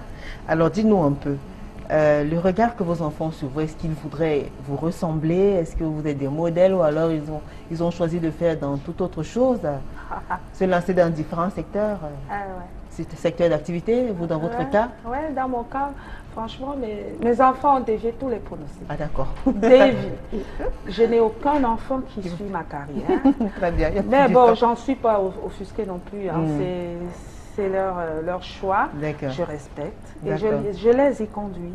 Et voilà, docteur, Non, mais chacun a choisi sa carrière. Bon, j'ai 2 filles et un garçon. Le garçon est médecin, mais il est surtout artiste. D'accord. Donc il fait ce qu'il veut. Il est médecin, je crois que c'est un excellent médecin. D'accord. Mais bon, les filles sont des financières, actuaires. Je crois qu'elles s'épanouissent dans ce qu'elles font. Très bien. Salomé Tionan. Oui, mes enfants veulent faire ce que leur maman. Ah, la maman est justement, c'est moi qui tente de les décourager parce que je dis que c'est pas facile. C'est pas facile parce qu'ils sont tellement passionnés par mon travail qu'ils souhaiteraient faire comme moi. D'accord. Surtout ma fille. Très bien. Bonsoir mesdames, félicitations pour cette émission. Un grand coucou au docteur Guedbel qui m'a aidé en 83. Madame et toi, venue depuis Paris. Écoutez, il y a tellement de messages, tellement, il n'y a plus assez de temps. Bonsoir Julie, bonsoir à vous. Une femme ne devrait pas confondre foyer et travail, ceci car le foyer passe avant tout. De la part de Tondi Muriel de Nogbon. Il n'y a plus de temps. Là, on dit que c'est fini, vous êtes charmante. Justement, la femme chef d'entreprise a beaucoup de charges et ce n'est pas facile. Elle doit s'organiser à l'exemple de la femme vertueuse dans la Bible, Proverbe 31, etc. C'est Madame Belle Raïssa qui nous écrit depuis la ville d'Edea. Il n'y a plus assez de temps, mesdames, mais on va vous permettre. Voilà. On va vous permettre. Très bien. On vous permet quand même, pour sortir, de dire votre dernier mot, maître, pour sortir, le conseil que vous donnez à ces femmes-là qui nous regardent et tout. Eh bien, qu'est-ce que je peux dire? Il faut tenir. Parce qu'on est parti dans cette aventure de s'auto-financer, s'auto-gérer, s'auto-organiser. Il faut y aller, il faut aller jusqu'au bout. Il ne faut pas s'arrêter, il faut tenir. Il n'y a aucun métier qui n'a pas d'obstacle. Même si on est salarié, il y a toujours des épreuves dans la vie pour chaque chose. Donc, il faut tenir. Docteur. Mais je dirais aux jeunes femmes d'abord d'y croire, de se former quand c'est possible, de travailler dur, parce qu'au bout du travail dur, il y a toujours quelque chose, il y a toujours de la récompense, et surtout il y a de la fierté, voilà. Et le foyer, ça n'abîme pas le foyer. Il ne faut pas réduire le foyer à une simple cuisinière.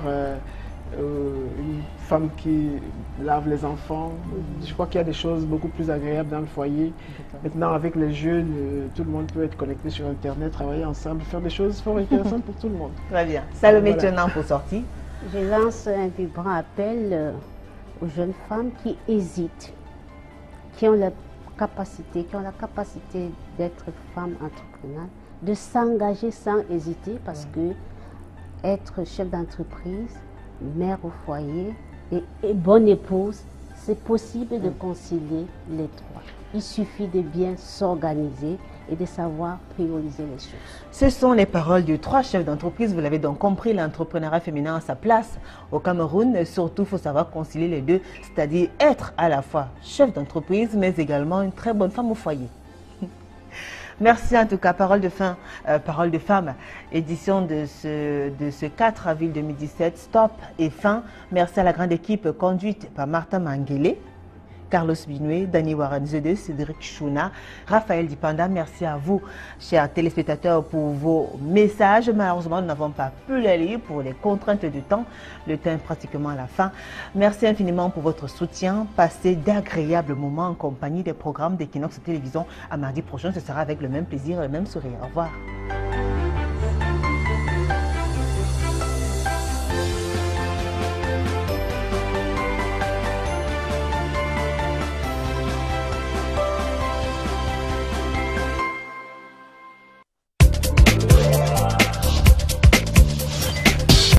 Au-delà de l'image, nous rendons compte.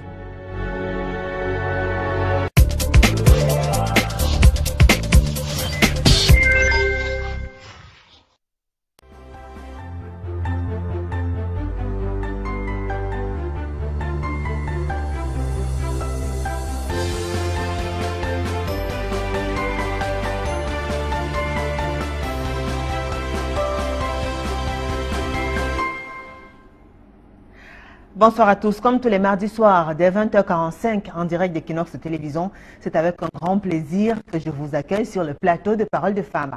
Parole de Femmes, édition de ce 4 avril 2017, a choisi de donner, vous le savez, la parole aux femmes. Et ce soir, dans le cadre de votre programme préféré, nous recevons 3 grosses pointures camerounaises. Ce sont 3 ravissantes dames qui se démarquent chacune d'entre elles dans des secteurs de santé différents. Pour en savoir davantage, je vous propose de me retrouver dans un court instant.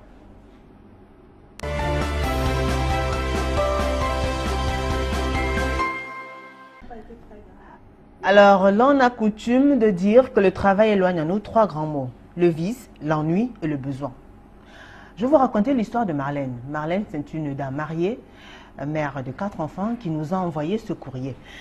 Elle est très instruite, très émancipée, chef d'entreprise. Alors, Marlène nous dit qu'elle a commencé à souffrir à un moment donné parce qu'elle n'arrivait plus à assumer à la fois sa responsabilité en tant que chef d'entreprise et même de gérer son foyer. Elle avait des problèmes avec son mari, elle n'arrivait pas à être présente dans la vie de ses enfants, elle a commencé à craquer, ils ont failli se séparer. Finalement, il fallait que Marlène choisisse entre son foyer et son job. Alors, il n'y avait pas de choix à faire, il fallait s'occuper de ses enfants et de surtout reconquérir son mari. Alors Marlène a dû abandonner tout ce qu'elle avait passé sa jeunesse à construire parce qu'elle a préféré se consacrer aux affaires familiales. Marlène, qui nous a envoyé ce courrier-là, regrette son choix, mais se sent plus épanouie parce qu'elle est plus heureuse, parce qu'elle est plus proche de ses enfants et parce qu'elle est plus proche de son mari. Alors, comme Marlène, elles sont nombreuses ces femmes-là qui, parce qu'elles ont un rang social, n'arrivent plus à un certain moment donné à gérer à la fois les affaires familiales et aussi certaines responsabilités de l'entreprise. Alors, ce soir, dans le cadre de votre programme Parole de Femmes, nous avons choisi de faire un zoom sur 3 grandes dames. Je vous présente déjà le panel. Il s'agit de Maître Irène Tetmen, avocate. Bonsoir, Maître. Bonsoir Julie, bonsoir aux téléspectateurs. De Parole de Femmes. De Parole de Femmes. Très bien. Merci d'avoir accepté cette invitation. C'est notre première invitée. Maître Irène Tetmen est avocate au barreau du Cameroun. Merci d'avoir accepté cette invitation, Maître. Je vous en prie. Alors, juste à côté de Maître Irène Tetmen, nous avons le docteur Ernestine Guadbel, gynécologue obstétricienne. Bonsoir, docteur. Bonsoir, Julie. Comment vous allez? Très bien. Ça fait du bien de vous recevoir sur le plateau de Parole de Femmes. Ben oui, surtout de parler de femmes. Vous êtes une femme, vous ne pouvez pas échapper. Alors, juste à côté du docteur, nous avons Salomé Tionan. Bonsoir. Bonsoir, Julie. Vous allez bien? Très bien. Ça fait plaisir de vous recevoir aussi. Merci. Alors, vous êtes directrice de ISTAMA, c'est un centre de formation professionnelle de la ville de Douala. Institut. Institut de formation Privé. professionnelle, institut privé. Voilà. Alors, vous allez bien? Très bien. Très, très bien. Alors, j'ai 3 dames qui vont très bien. De toute façon, si elles sont malades, il y a un médecin sur le plateau. Je commence par vous, docteur. Oui, comme ça. Oui. Au pif. Vous avez suivi l'histoire de Marlène? Oui. Voilà. Elle est un peu comme vous. Elle est triste, cette histoire. Elle est triste, cette histoire. Oui, vous la trouvez triste? Oui, très triste, parce qu'avoir à choisir entre une profession, brillante profession, puisqu'elle était chef d'entreprise, le foyer, la famille, c'est quand même un peu déroutant. Mais bon, je peux comprendre, mais ça me paraît difficile.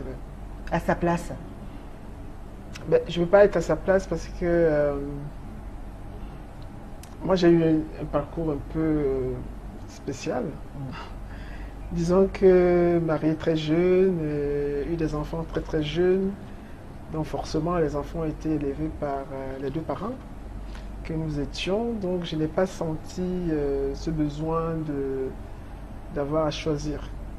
Voilà, mais par contre, c'est vrai, c'était très très lourd parce que dans ces situations-là, on sacrifie toujours quelque chose. J'ai mes enfants qui me rappellent tout le temps que maman, oui, mais tu te rappelles, Noël, on les passait dans la salle de garde de tel hôpital. Donc, tu nous laissais là avec le jouet. Bon, c'est vrai, ça pince un peu, mais voilà. Il y a des... Ils vont répondre quoi? C'est le travail? Non, ben je leur réponds, mais c'était bien quand même, les salles de jeu des hôpitaux. Et aussi, ça vous a permis quand même d'être bien élevé. Voilà, il y a des choix quand même à faire. Très bien. Salomé Tionan, à la place de Marlène, vous avez suivi l'histoire de Marlène? J'ai très bien suivi cette histoire. Et c'est très touchant. Je dirais tout simplement que je ne peux pas dire que je suis à sa place, mais j'aurais réagi autrement. Parce que, en fait, la responsabilité des chefs d'entreprise, c'est très compliqué. Mais il faut pouvoir concilier, faire des sacrifices à un certain moment. Surtout si on sait ce qu'on veut. Je pense que je ne vais pas juger Marlène. Peut-être qu'elle a pris une bonne décision puisqu'elle dit qu'elle est très épanouie dans son foyer actuellement. Mais moi, je pense autrement. Autrement, c'est comment? Ça veut dire qu'il y avait possibilité de concilier les deux. De concilier les deux. Bon, nous aurons l'occasion en tout cas de les trois en fait. Les trois. Parce qu'il y a les enfants aussi. Voilà. Alors maître Irène Tetmen, dites-nous alors, l'histoire de Marlène, ça vous parle? Oui, Julie, moi je dirais plutôt que cette histoire est évocatrice.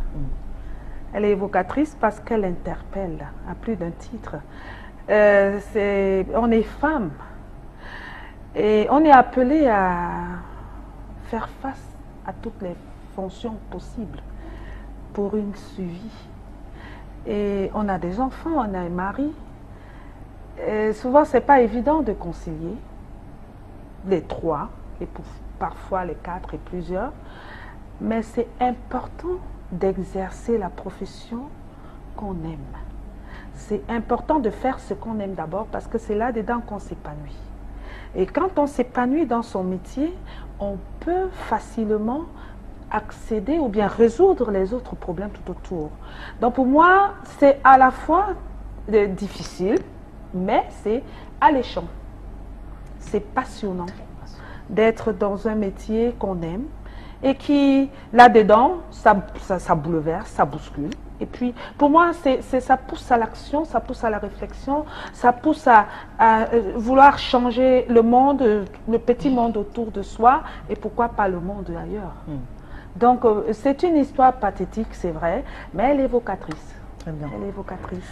Docteur, alors vous, avec vos multiples casquettes, est-ce que vous arrivez quand même malgré tout à donner la place qu'il faut à votre conjoint, c'est-à-dire ne pas oublier parfois qu'on est chef d'entreprise, qu'on est le docteur, mais être cette femme soumise qui donne du respect à son mari et autres?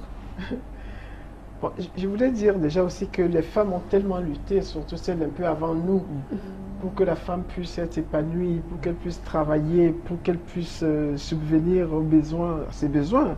Et c'est de sa multiple famille, parce que les familles chez nous, c'est pas que la famille nucléaire. Il y a la famille d'où on vient, la famille où on est parti, toutes sortes de familles qui sont autour de nous. Et généralement, c'est quand même la femme vers qui les gens... C'est vrai que c'est pas formalisant. Quand on arrive à la maison, je pense que n'importe qui peut aller chauffer à manger. Le premier arrivé, en tout cas, se sert. Oui, et surtout, il se sert lui-même. Déjà, la personne, déjà, elle a faim, elle mange. Et puis, quand j'ai été un peu plus grande, un peu plus posée, je me suis entourée du personnel. Du personnel pour faciliter juste la vie à tout le monde et surtout pour me permettre de donner le maximum là où j'étais le plus attendu. Bah alors, est-ce qu'à un moment donné de la journée, quand même, monsieur peut vous faire une pareille surprise? Oui, mais tout à fait. Et là, vous trouvez du temps, vous vous libérez? Oui, bien sûr. Ah, d'accord. Bien sûr, non, je pense que toute personne qui travaille devrait avoir une pause. En milieu de journée, ça peut être une demi-heure, ça peut être une heure, ça peut être 15 minutes. Et de voir à ce moment-là des personnes qu'on aime, c'est extrêmement agréable. Très bien. Maître, et vous alors? Cette espèce de surprise-là, oui. Pourquoi pas, mais... Pour savoir si c'est pas classique, c'est-à-dire il y a des familles qui font ça alors. Chérie, on se sépare à 7h, on va à 19h. 19h, tu sors du travail, on se retrouve à la maison à 20h. C'est vrai que le fil des activités de la journée font qu'à un moment donné, on a un schéma qu'on respecte. Mais aussi que ça peut arriver. On ne peut pas vous trouvez du temps pour pouvoir... à partir du moment où on n'a pas... Il y a des signaux qui ne sont pas... on ne peut pas canaliser forcément. Nous sommes des humains. Si ça arrive. Et que là, on peut trouver un moyen de courir vers son partenaire, mais pourquoi pas? On se lâche un peu, ça permet, c'est aussi bénéfique pour le travail. Hein. En même temps, ça vous fait déstresser aussi quand même. Oui, il ne faut pas rester statique dans le travail. déjà, à un moment donné, quand il y a tout un blocage, même sur le point de vue du rendement, c'est plus possible. Quoi. Donc, pourquoi pas? Ça peut arriver. C'est des étincelles, c'est pas mal. Ça fait chaud au cœur aussi. Très bien. Alors, vous avez l'occasion déjà de réagir. Envoyez-nous vos réactions sur nos différentes pages Facebook, Parole de Famille TV ou encore Amis qui aiment Parole de Femmes. Également, envoyez-nous des textos. Nous allons les lire progressivement. Alors, Salomé Tionon, quand on est une femme chef d'entreprise, c'est-à-dire qu'on a quand même un revenu et tout ça, comment vous vous organisez dans la gestion? Comment est-ce que vous gérez les factures et autres? Est-ce que c'est vous, la patronne, qui gérez tout? Ou alors c'est de façon commune, collégiale et tout? Ça se passe comment? C'est de façon commune. Mais vous payez plus? Il faut éviter, sincèrement, oui. Il faut éviter certaines attitudes dans le foyer. C'est lui de dire que ça c'est mon argent, je gagne, même si vous gagnez plus que l'homme. Ça peut arriver, il faut faire attention. Parce que en fait, la clé de la réussite d'un foyer, c'est pas l'argent. C'est l'union que vous avez entre vous, l'amour que vous avez entre vous. Et dans ce cas précis, c'est géré d'une façon commune. On a un seul compte et vous gérez les dépenses. En fait, les hommes ne sont pas comme les femmes. Ils ont souvent confiance à leurs femmes. Pour mon cas précis. Mon époux me laissait toujours la charge, la responsabilité de gérer tous ces petits détails-là. On a un compte commun. Et s'il faut payer les factures, je m'en occupe, je paye et tout. On gère un seul compte. Il n'y a pas, c'est mon argent, c'est votre argent et tout ça, non. Ben, le docteur, elle est assez occupée. Je ne sais pas si elle a de temps en temps l'occasion de gérer certaines... Oui, je gère beaucoup de choses, mais en même temps, je ne gère pas tout. Ouais. Je pense que il faut avoir... Quand on est chef d'entreprise, je crois qu'on a besoin d'avoir quand même un partenaire responsable. Ça, c'est clair, parce que déjà, le choix au départ, je n'ai rien contre des personnes qui ne travaillent pas, mais mon impression, c'est que quand on se met en couple, il faut qu'il y ait un équilibre au départ. Il ne faut pas qu'il y ait de trop grosses différences entre l'homme et la femme. S'il y a de trop grosses différences, ça donne lieu à des, comment on va dire, à des, oui, des frustrations, des complexes, le mot exact. Donc, il vaudrait mieux déjà essayer, dans la mesure du possible, de rester équilibré. Ouais. Je veux dire quoi? Je veux dire que quand vous trouvez un partenaire, c'est des jeunes filles, il faudrait se trouver quand même quelqu'un qui est proche de soi, camarade de classe, ou une promotion avant ou une promotion après. Mais si vous, dès le départ, vous plongez dans quelque chose de trop différent, de trop éloigné, on va tout droit à des problèmes.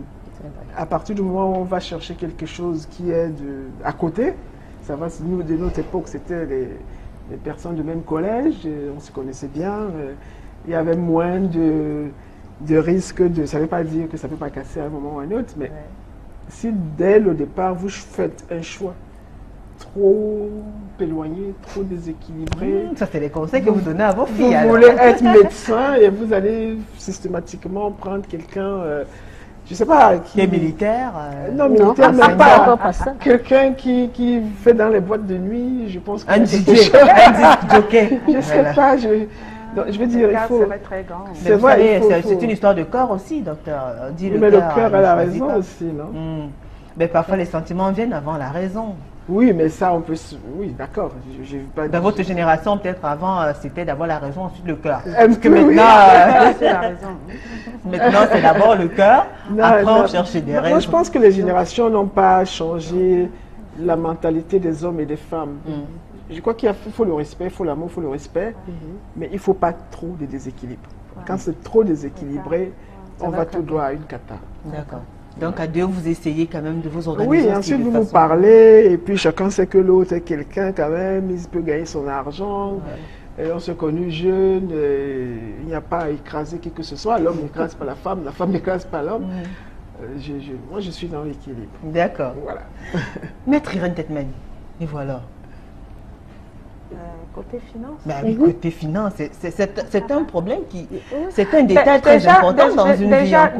Déjà, il y a un problème, c'est que... Bon, c'est pas pareil. Un cabinet d'avocats se gère...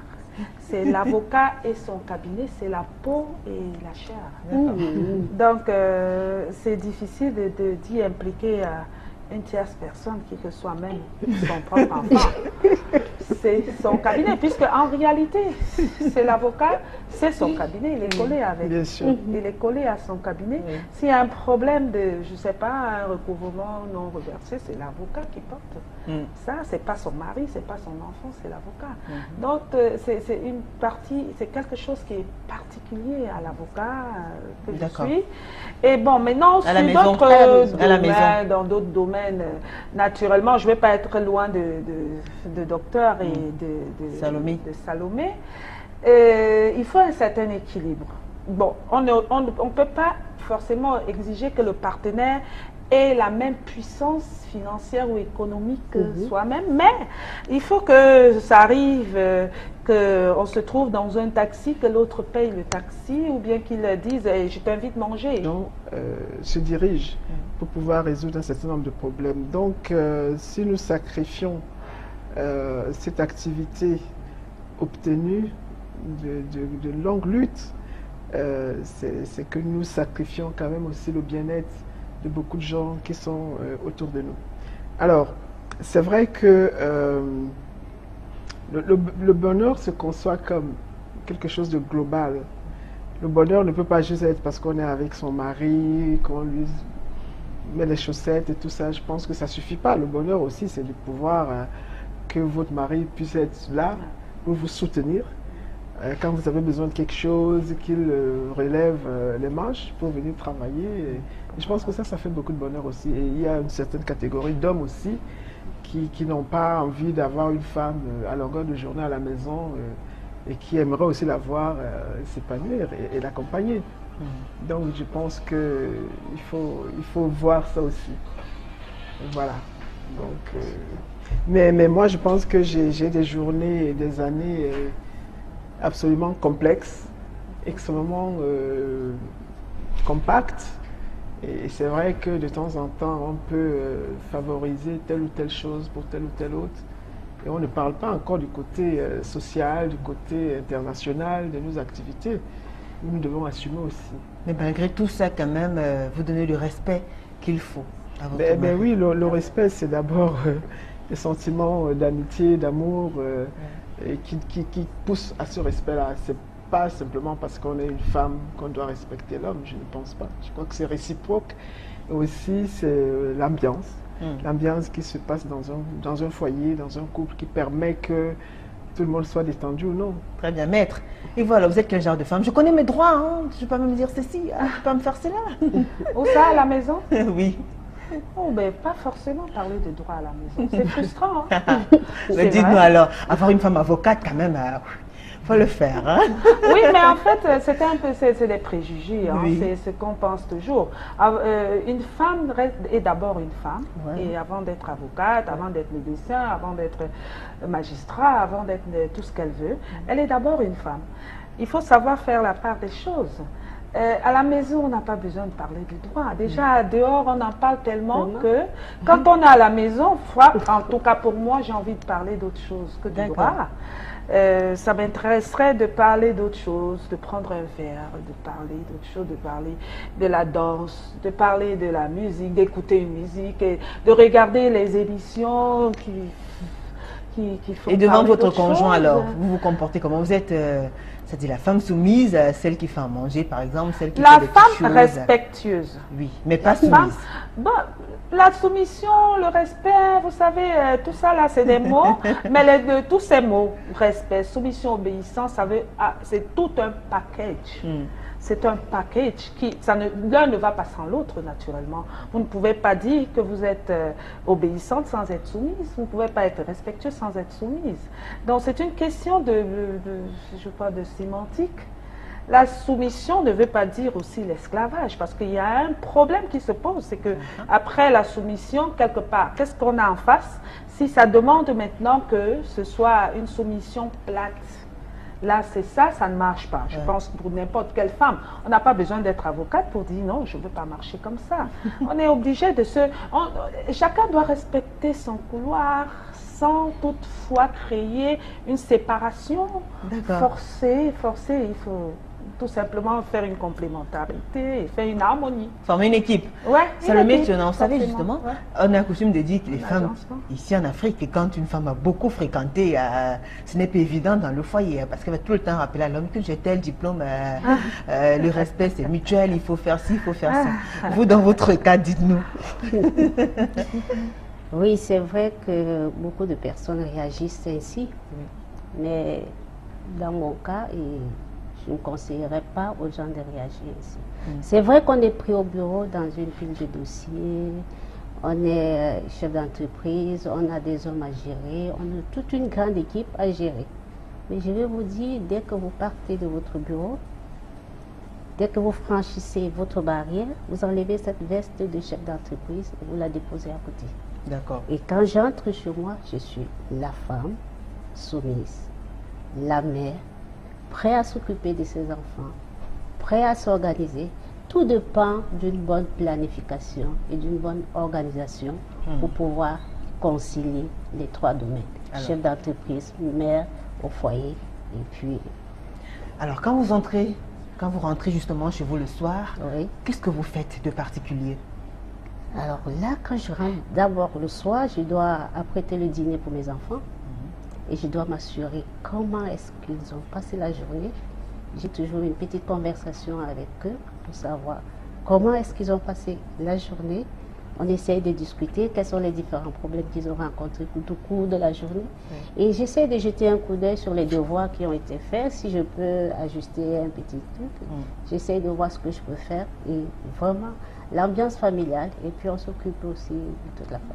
D'accord. Pendant que vous occupez des enfants, qu'est-ce que monsieur fait? Il attend son tour ou bien... Ah ben oui, parce qu'ils sont assis là. Ils disent, Julie, pense aussi à nous quand même. Alors là, il faut faire attention. Ah oui, il faut faire attention. Ce n'est pas parce qu'on est chef d'entreprise qu'on doit négliger son rôle d'épouse.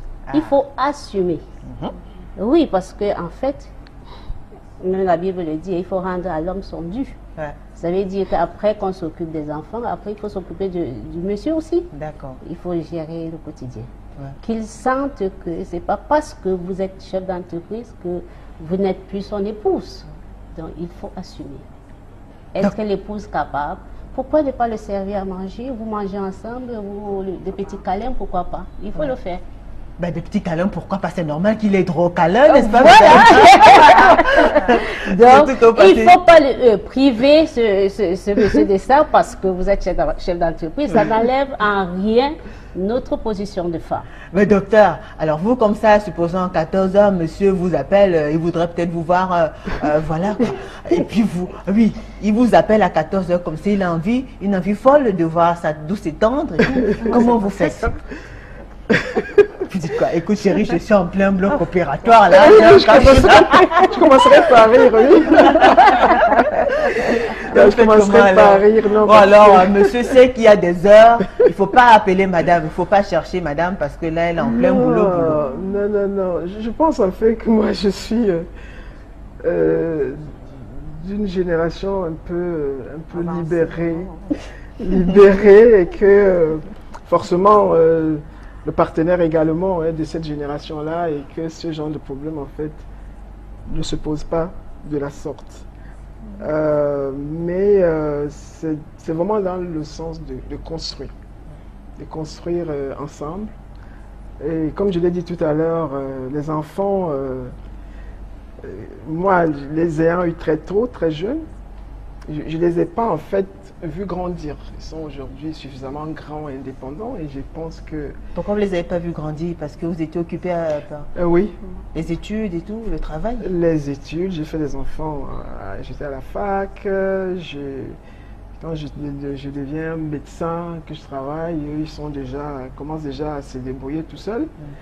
Ils ont appris très vite elles dépendent aussi de leur père et d'eux-mêmes. Et puis voilà. Ils payent le plat. Ou bien on s'en va en week-end et il dit, ben, c'est moi qui m'occupe au moins de ce que tu vas boire et puis tu vas manger. Le reste, tu peux... Donc il faut un certain équilibre. Dans le cas contraire, ça va créer une frustration. Et c'est ça le complexe qui va créer aussi la scission dans le couple. Très bien. Alors docteur, à quel moment de la journée, à quel moment vous arrive-t-il de vraiment avoir besoin du soutien de votre conjoint? Je pense à tout moment, parce que chaque fois que je suis devant une difficulté de mettre... non, quand je suis devant une difficulté technique ou autre chose, oui, ben... Vous l'appelez? Oui. Vous pouvez l'appeler 10 fois par jour, oui, alors? Oui. S'il faut résoudre mes problèmes, oui. Oui. Non, mais je blague, non, mais je pense que... Vous blaguez, alors? Mais pas trop, quand même. Pas trop, c'est combien de fois, alors? Non, je veux dire...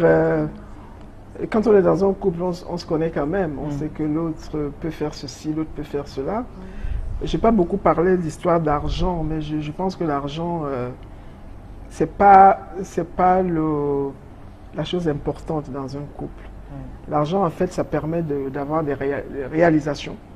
Il y a toujours chaque personne qui fait quelque chose. On peut apporter de l'argent, on le met ensemble pour faire...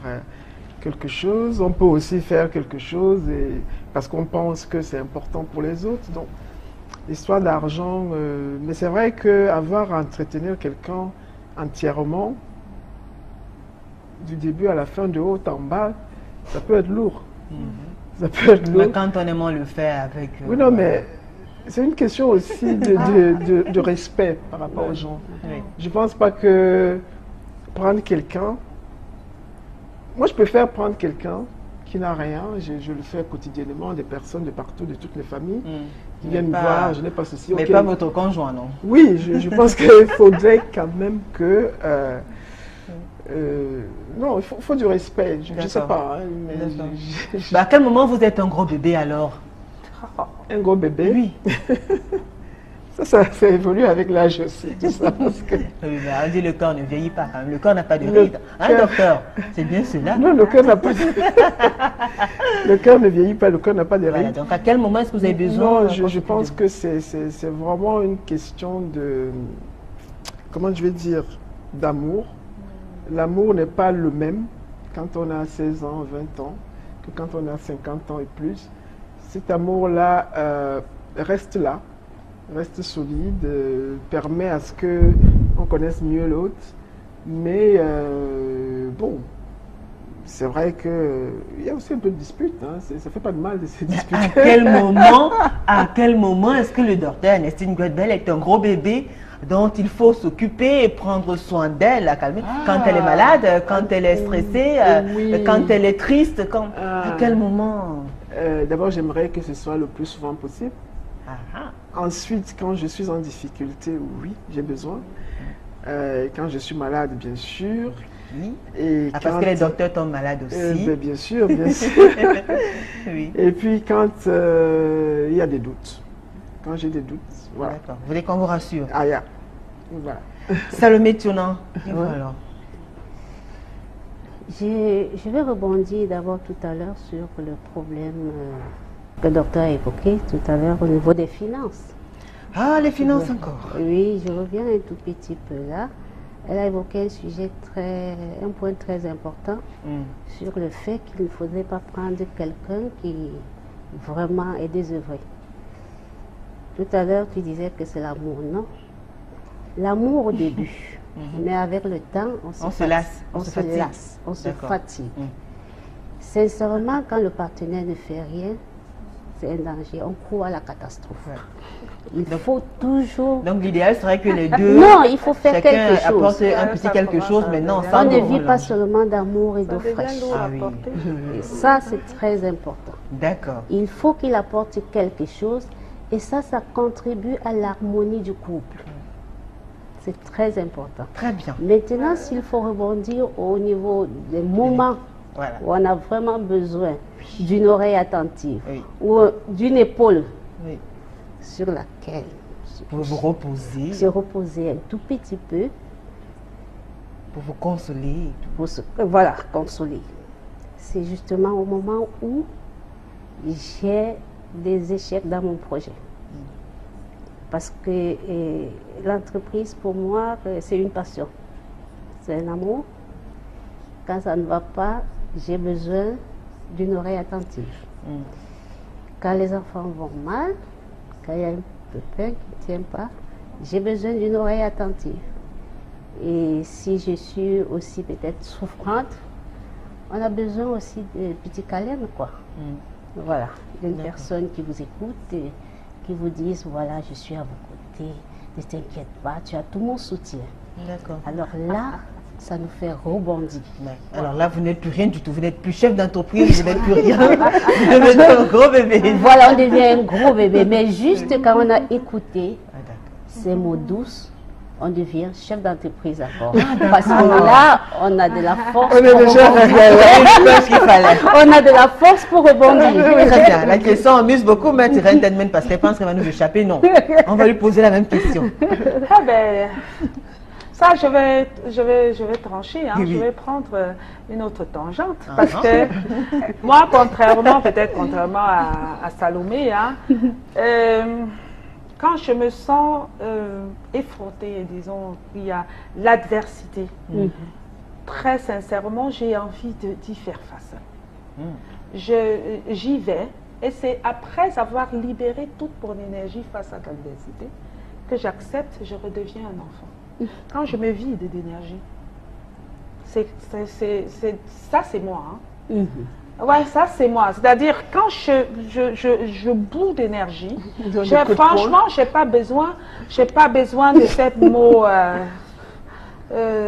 chérie bébé, ou ça va aller. Non, franchement, ça me parce que c'est comme si tu me dis voilà, écoute, tu ne vaux rien et puis voilà ce qui va t'emmerder là devant. Je vais y aller, je fonce.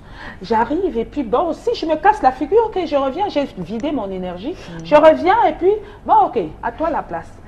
Alors, dis-moi que j'ai échoué. Ok, oui, j'ai échoué. Alors, toi, réussis. Ouais, vas-y.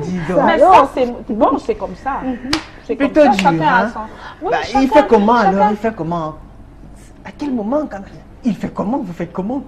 Oh, il fait comment? Ben, il est attentif, il sait que c'est comme ça que je suis. Donc, quand je suis en train de me bagarrer, ben, il regarde, oui, il peut être à côté, il rôde, il sait que celle-là, elle va se casser la figure. Quand elle va revenir, ok, bah voilà. Quand vous revenez, quand même, dit chérie, ça va, calme-toi.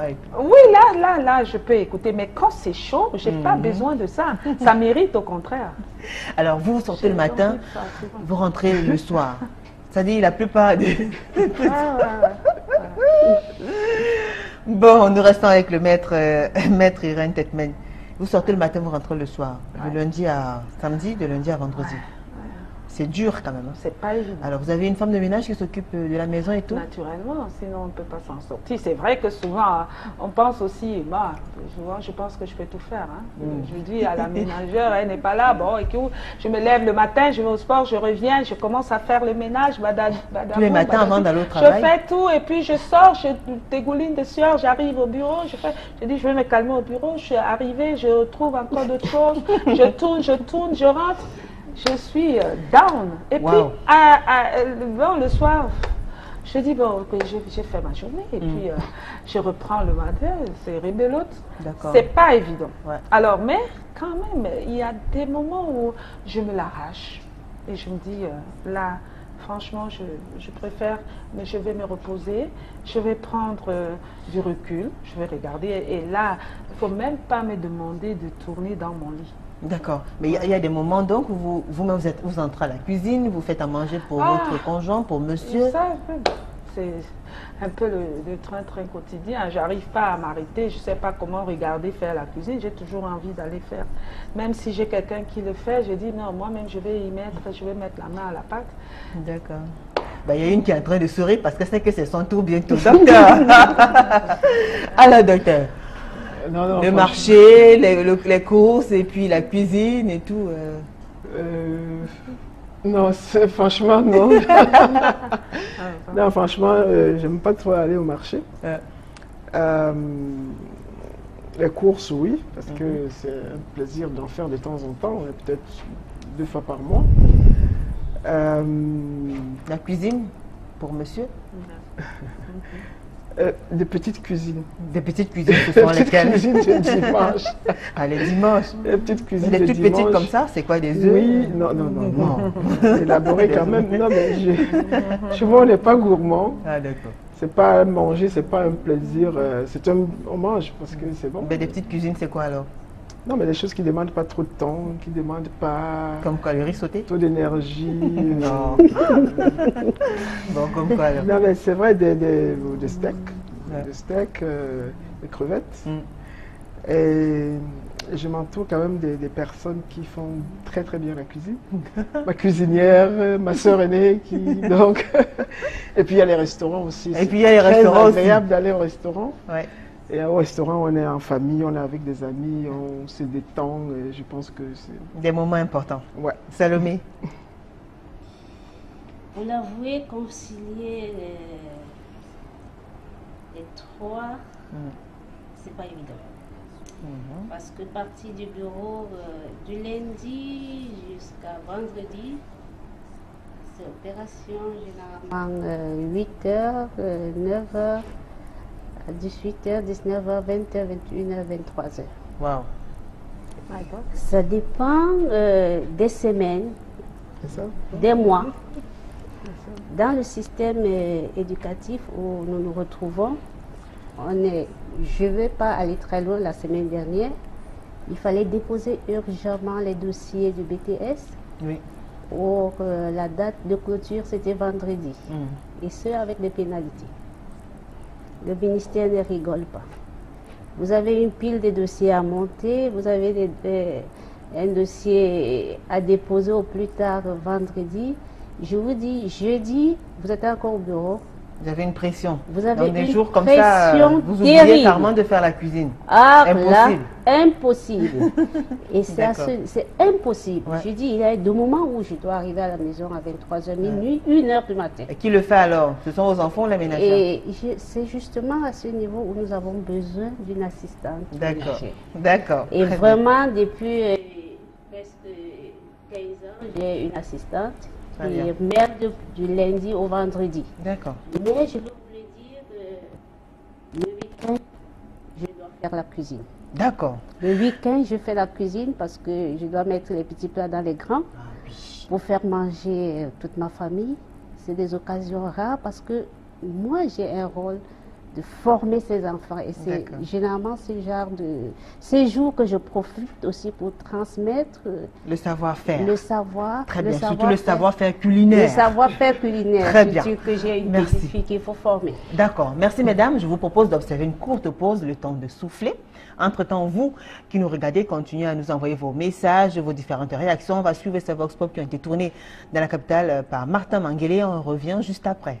À tout de suite.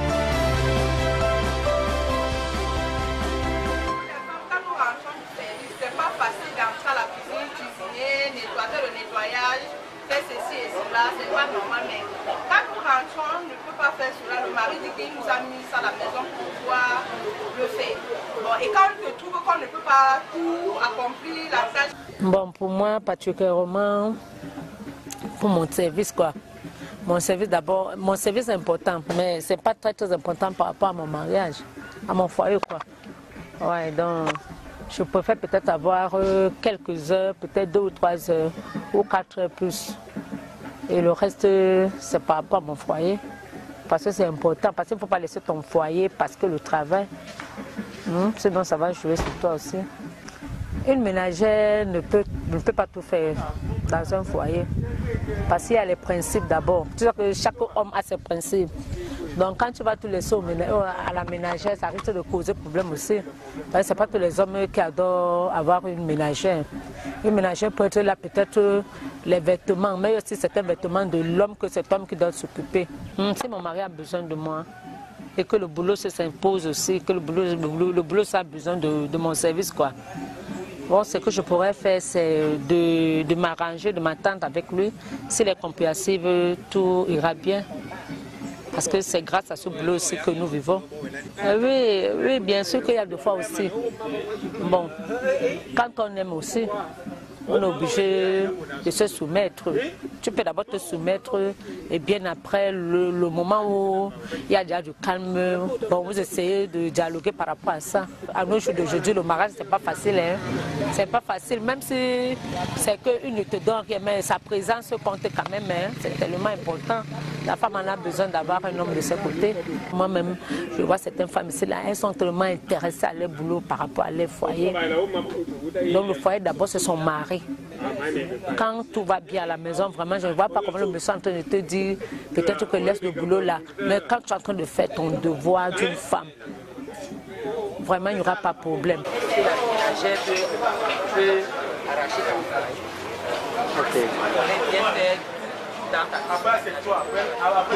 Déjà, s'il y a l'amour entre nous, bon, le plus souvent, quand une femme a les moyens, puisque souvent la femme arrive souvent la tête. Mais quand il y a vraiment l'amour, ça peut aller. Maintenant, c'est faciliter la tâche. C'est seulement une bonne attente. Cela vient de cerveau. Pourquoi? Parce que quand tu as déjà une femme et tu perds cette femme, durant ces semaines-là, durant ces mois-là, tu vas faire et que tu as envie de cette femme. Et que quand tu as eu tout cela, ça vient d'abord de cerveau et l'attente. Donc ça veut dire que ta femme ne peut pas voyager dans les femmes proches du pays, dans les hommes proches du pays. Monsieur, pour moi, c'est pas facile parce que au niveau de maison, dans son foyer, il y a plusieurs travaux que la femme doit effectuer. Bon, c'est pour cela qu'on dit que la femme a beaucoup d'importance dans un foyer. Elle prend une ménagère pour que c'est elle qui doit suivre tout ce qui est dans sa maison. Elle peut être ma épouse. Parce que d'un moment à l'autre, tu vas sortir le matin. Puis si elle est déjà là, tu vas sortir le matin pour aller aussi suivre ton travail. Bien c'est le bureau, bien c'est le business, bien c'est quoi.